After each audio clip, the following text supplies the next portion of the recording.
করতে হবে সেখানে তারা উত্তর দিতে পারছেন না রয়েছে বলে এইটা গাড়িতে রয়েছে এখানে লোক বলছে এটাকে সরাতে হবে কেন সরাবো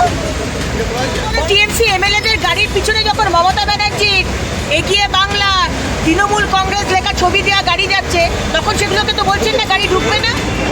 এই ধরনের দু রকমের নিয়ম চলছে এই পশ্চিমবঙ্গে আর বিধানসভাতেও দু ধরনের নিয়ম বিজেপির এমএলএদের কথা বলতে দেওয়া হবে না মাইক বন্ধ করে দেওয়া হবে পদ্মফুল মানে